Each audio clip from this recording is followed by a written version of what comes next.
Hello. तर आज आम्ही चाललोय पावनाली कॅम्पिंगला. सकाळी एकदम पहाटे म्हणजे सुमारे 11 वाजताच्या आसपास आम्ही नवी मुंबईवरून निघालो आणि मी ऑब्व्हियसली माझी पॅसेंजर प्रिन्सेस असण्याची रिस्पॉन्सिबिलिटी एकदम तत्परपणे पूर्ण करत होते. म्हणजे कोल्ड कॉफी पिणं, गाणी ऐकणं आणि सीनरीज बघणं ह्याच्यामध्ये मी काहीही कमी सोडली नाही. तोचपर्यंत माझ्या या आनंदाला विशालची नजर लागली आणि आम्ही ट्रॅफिकमध्ये अडकलो. ट्रॅफिकमध्ये आरामात विशाल आपली गाडी चालवत होता, पण मला गरमीमध्ये घाम येऊन येऊन माझा मेणाचा पुतळा वितळायला लागलेला. तोचपर्यंत देवाला माझी दया येऊन ट्रॅफिक सुटलं आणि आम्ही लोणावळ्यामध्ये पोहोचलो. आता लंचसाठी छोट्या मोठ्या ठिकाणी जाण्यापेक्षा आम्ही पाटलांच्या वाड्यावरच गेलो.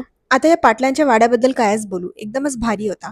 तिथल्या बांगडीवालीकडे मी थोडीशी विंडो शॉपिंग केली, फुलवालीकडून फळं विकत घेतली आणि माझ्या भाचीला मी थोडंसं एम्बॅरेस केलं आणि तिथून बैलगाडी घेऊन थेट गेली मी पाटलांच्या वाड्यामध्ये जेवायला. त्यांचं इंटिरियर पाहून काही पोट भरलं नाही म्हणून 2 चिकन थाळी आणि 1 मटन थाळी ऑर्डर केली.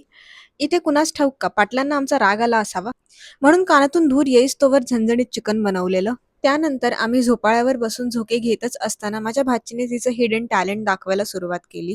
आता तिचा हा ऑस्कर लेव्हलचा परफॉर्मन्स पाहून आम्हीही आमच्या ऍक्टिंग करिअरला एक चान्स देऊच पाहिला.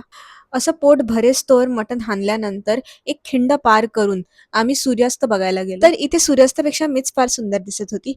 हे पाहून विशाल थोडासा जळायला लागला आणि त्याला थंड करायला आम्ही पाण्यात घेऊन गेलो. तर जेलसी वगैरे काही नाही.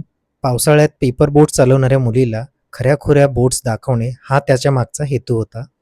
तर छान अशा बोटिंगचा एक्सपिरियन्स केल्यानंतर सृष्टीने तिचा फेवरेट ड्रिंक घेतलेला आहे, ते म्हणजे कॉफी. तर मस्त कॉफी आणि या आकाशाच्या सुंदर अशा छटा पाहून आमचा सारा थकवा निघून गेला.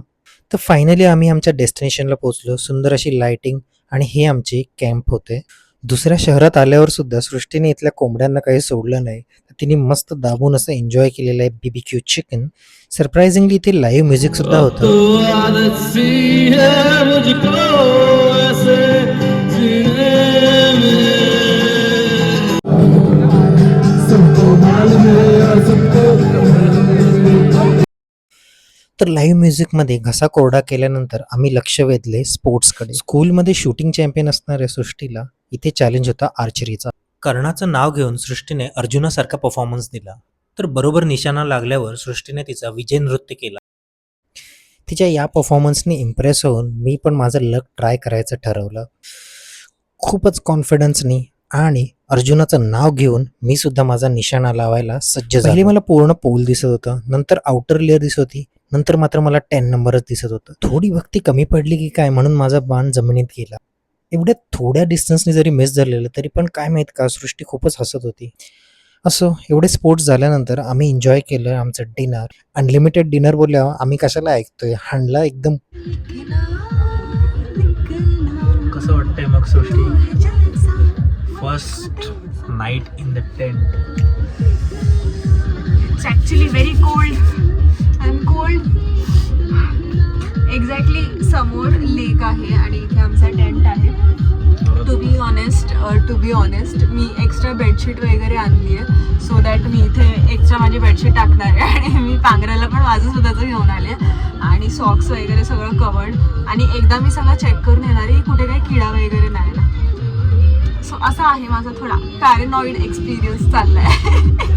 मला तर असं एक्सपेक्टेड होतं की म्हणजे मला असं आवडलं असतं की आम्ही स्वतः चाललोय टेंट घेऊन आणि तो कुठेतरी डोंगरावर जाऊन टेंट उभारलोय आणि स्टार गेझिंग करतोय मस्त आणि जमिनीवर झोपलोय असं मस्त असं छान आकाशाकडे बघत असं नॅचरल. ते मला जास्त आवडतं. पण ठीक आहे, इथे कसे लाईट्स वगैरे सगळ्या फॅसिलिटीज दिलेल्या आहेत, चार्जिंग पोर्टल दिलेलं आहे.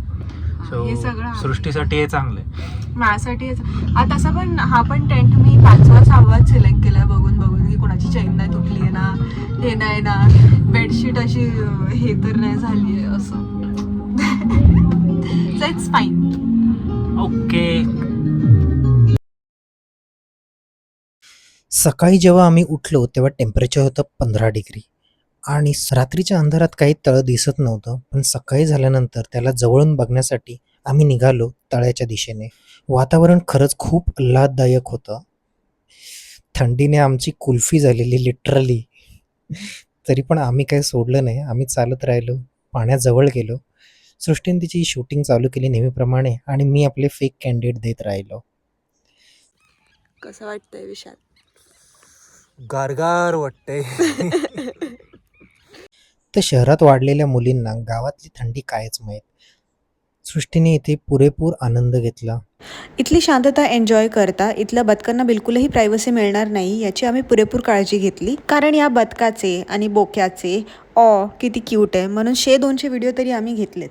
आणि इथे हा बोका त्याचा ब्रेकफास्ट करता करता आम्हाला लुक देतोय. तर असा होता पावना लेक कॅम्पिंगचा experience. Overall we totally loved it and would like to go back again. Okay, bye.